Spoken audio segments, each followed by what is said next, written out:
E aí, segundão? Tudo na paz? Tudo na mais perfeita ordem? Vamos dar continuidade ao tema? A gente vem abordando ao longo desse período e falando a cada dia sobre essas questões do capitalismo e do socialismo, tanto em sociologia quanto em história, né? Porque a gente vem aprendendo em história sobre o Império, a economia do Império, como surgiu as primeiras economias, como no Brasil foram feitas as grandes oligarquias, né? As grandes fortunas, né? A oligarquia do café, do leite, né? Entre Minas, São Paulo, Rio de Janeiro também. Falando da economia do Brasil, que sustentava o Brasil após o Império, né?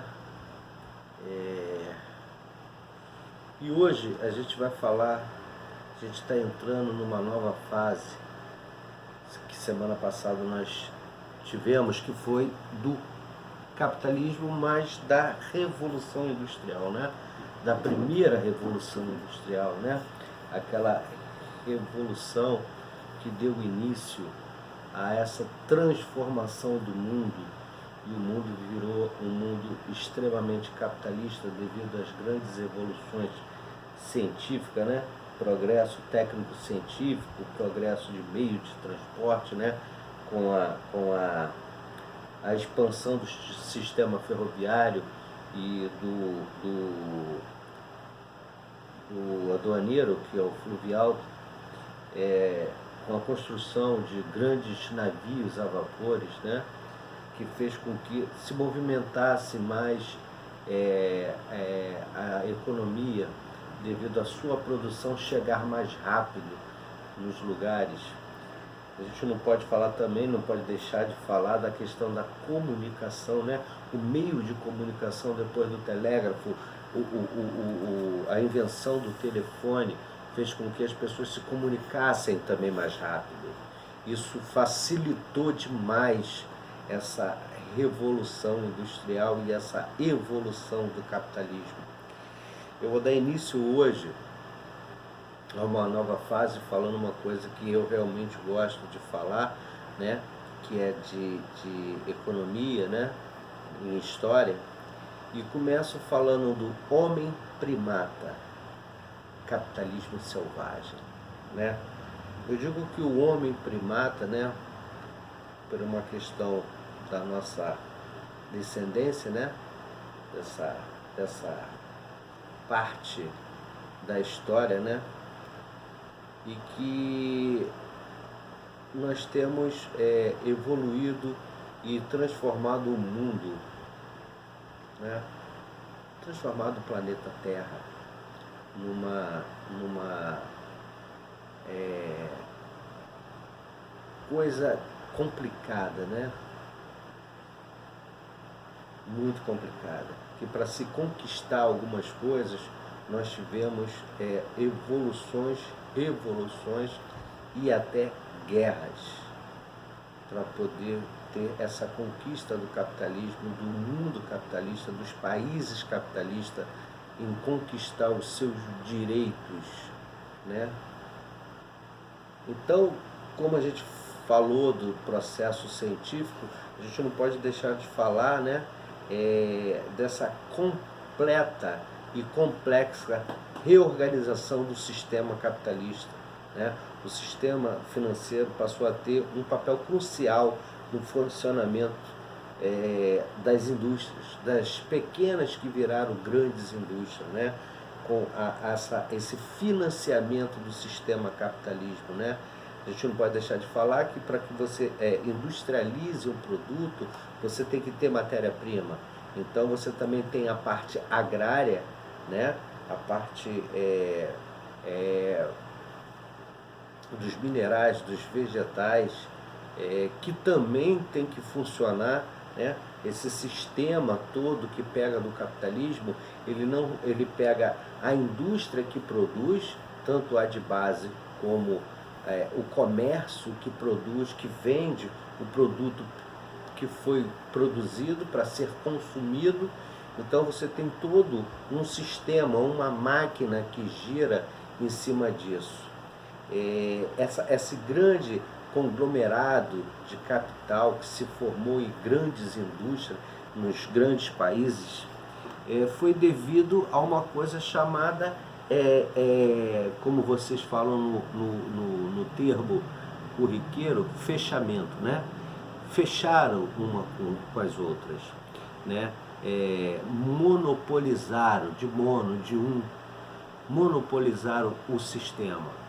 O que eles faziam para que pudesse esse capitalismo gerar recursos? Grandes empresários financiavam grandes indústrias, e essas grandes indústrias, por ter fluxo de capital, faziam com que as pequenas indústrias se acabassem por muito tardiamente no mercado. Vou explicar como se fazia isso, e as grandes empresas ganharam muito dinheiro com isso e ganham até hoje com isso, né? Você tem um financiador e tem a indústria. Aí você tem a indústria e mais uma indústria e mais outra indústria. Esse financiador resolve, por meios ou de amizade, ou então de saber que esse industrial ele tem mais capacidade, financia a produção, obviamente para ganhar com isso, né? Mas financia, empresta dinheiro a esse industrial. O que ele faz? Como ele tem recurso, tem fluxo de capital, ele começa, para poder gerar ao lado dessa outra e outras indústrias alguns conflitos de interesse. Ele produz em demasia, joga no mercado um produto num valor mais baixo do que a outra, porque ele tem fluxo de capital para poder segurar e sustentar.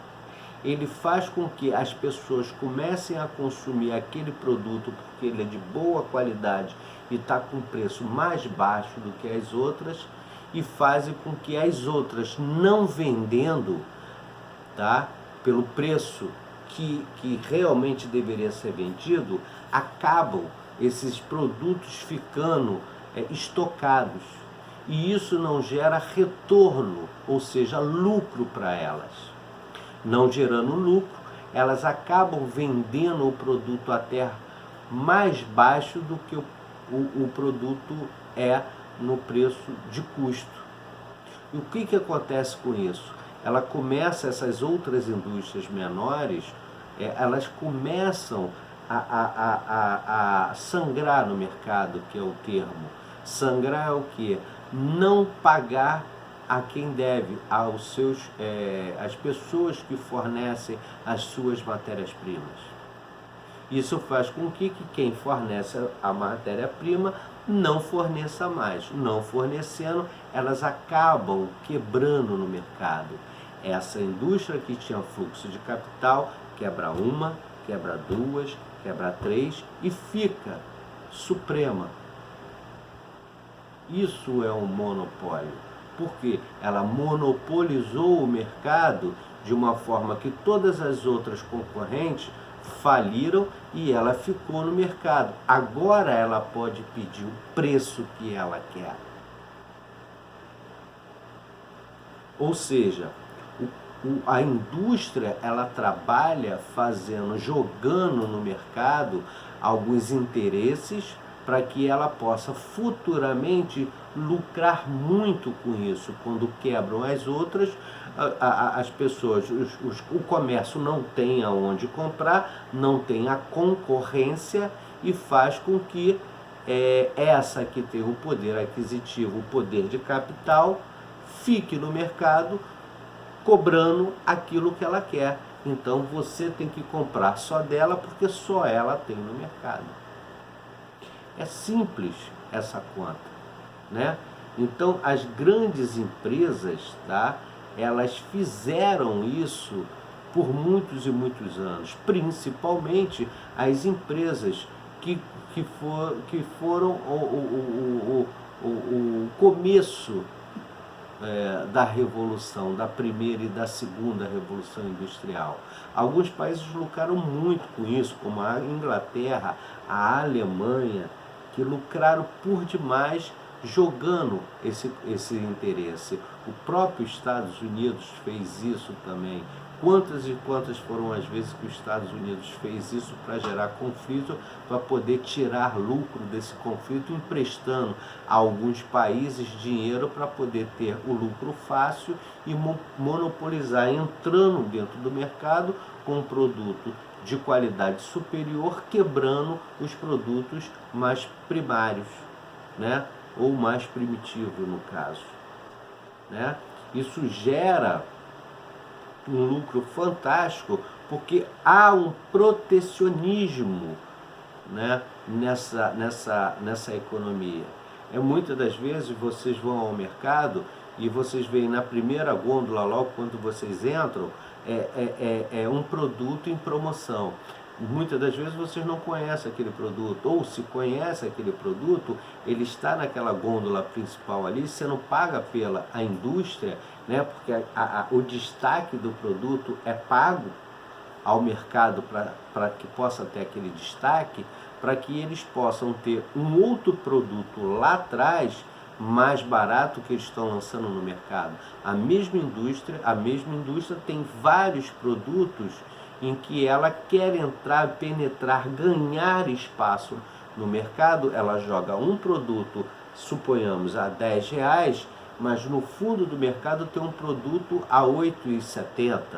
Então, obviamente que a pessoa vai comprar aquele lá de trás e não esse que está logo na frente de loja, porque aquele lá está mais barato. E o que vai gerar? Algumas pessoas preferem esse porque já consome, já conhece. Ele vai vender esse produto e aquele produto, gerando no mercado vários produtos da marca dele, né? Fazendo com que daqui a pouco todos consumam todos os produtos daquela marca. As outras marcas que são inofensivas a ele, acabam ficando de lado e posteriormente acabam quebrando no mercado. Então, isso se chama protecionismo de mercado. Essa primeira, segunda revolução favoreceu muito quem tinha reserva de capital. Fez-se isso e se faz muito hoje em dia esse tipo de coisa, seja no banco, né? O banco às vezes oferece taxas menores para adquirir mais clientes, tirar de outros bancos, né? Como também na telefonia móvel, por exemplo, a TIM briga com a Oi, que briga com a Claro, que briga com a Nextel, dando tarifas mais baixas para tirar, né? Tirar o cliente daquela empresa e dando para ele vantagens, mais vantagens. Daqui a algum tempo ele vai e aumenta, né? Faz um contrato de 1 ano naquele valor, suporta 1 ano fazendo taxa baratinha, daqui a pouco o cara está acostumado, ele não sente com vários aumentos que teve, acaba tendo o mesmo valor da outra que ele tinha no passado. Então, isso se chama monopolizar o mercado. Quem tem, monopoliza o mercado. Tá bom? Nós vamos dar continuidade na próxima semana e falando mais um pouquinho sobre economia, que é muito interessante. Valeu, galera? Só um minutinho.